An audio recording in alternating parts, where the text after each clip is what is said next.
NEET exam से कुछ time पहले अक्सर बच्चे परेशान होने लगते हैं कि उनके मॉक टेस्ट में मार्क्स अचानक रिड्यूस हो गए। वो बच्चे जो 600 साढ़े 600 मार्क्स लेकर आ रहे थे अपने एग्ज़ाम्स में, उनके मार्क्स 50 60 70 नंबर कम हो जाते हैं, 550 600 के बीच में आ जाते हैं, जिसकी वजह से काफ़ी सारे पेरेंट्स भी परेशान हो जाते हैं और वो बच्चा भी जिसने साल भर बहुत मेहनत से पढ़ाई की है। तो इस वक्त अगर आपके मार्क्स अचानक 50 60 नंबर कम हुए हैं तो उसकी क्या वजह हो सकती है? कैसे इन 26 27 28 दिन में हम उसे इम्प्रूव करें ताकि नीट एग्जाम में हम अच्छे से परफॉर्म कर सकें? हेलो बच्चों, मैं हूं डॉक्टर जकी जमाल और पिछले 20 साल से अलीगढ़ में बायोलॉजी पढ़ा रहा हूँ। एक नीट बायोलॉजी एजुकेटर हूँ और काफ़ी सारे पेरेंट्स परेशान होते हैं, लास्ट टाइम में मैसेज करते हैं, फ़ोन करते हैं, बात करते हैं। मैं कोशिश करता हूँ अपनी तरफ से जितना मैंने इन 20 सालों में सीखा है उनके साथ अपनी नॉलेज शेयर कर सकूँ। और मैंने फिर ये सोचा कि आज मैं सारे ही बच्चे जो कि मुझे देखते हैं, सुनते हैं, उनके साथ भी इस बात को डिस्कस करूँ कि आखिर इस प्रॉब्लम की वजह क्या है। बहुत दफ़ा तो होता ये भी है कि अगर आप किसी लोकल कोचिंग में पढ़ रहे हैं तो वहाँ पर वो पेपर का स्टैंडर्ड ही बढ़ा देते हैं, out of the NCERT questions रख देते हैं कुछ। अगर एक क्वेश्चन भी उन्होंने थोड़ा बाहर से रख दिया तो यानी आपके 5 मार्क्स कम हो जाते हैं। तो अगर 10 क्वेश्चन भी ऐसे हैं फिजिक्स केमिस्ट्री बायोलॉजी के मिला के तो कम से कम 50 नंबर का डिफरेंस आ जाता है अगर आपने उन्हें अटेम्प्ट किया और आपने गलत कर दिया।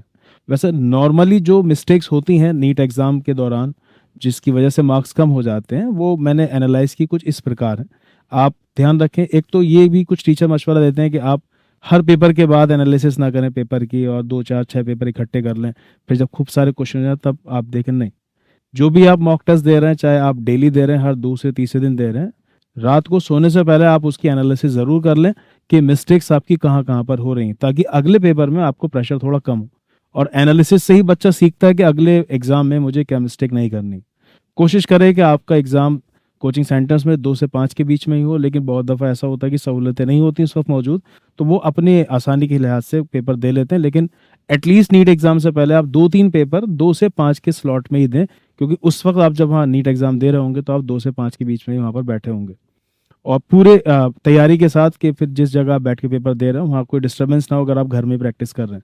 फिलहाल मैं बताना चाह रहा था कि अगर आपके मार्क्स कम आ रहे हैं तो उसमें पहली वजह होती है कॉन्सेप्चुअल एरर्स की, कि कुछ कॉन्सेप्ट्स ऐसे हैं, मैं तो बायो एजुकेटर हूँ तो बायो की बात करूंगा, कि आपको वो पर्टिकुलर टॉपिक सीखा ही नहीं है आपने अभी और आपने क्वेश्चंस लगाना शुरू कर दिए। जैसे कार्डियक साइकिल में बच्चे गड़बड़ी कर देते हैं, पी डिग्री एनालिसिस के सवालों में गड़बड़ी कर देते हैं, या फिर मैकेनिज्म ऑफ यूरिन फॉर्मेशन के सवालों में गड़बड़ी कर देते हैं।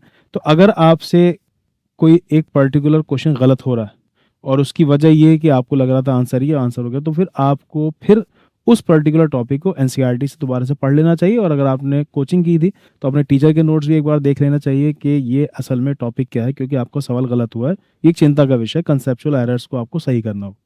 दूसरा, सिली मिस्टेक या केयरलेस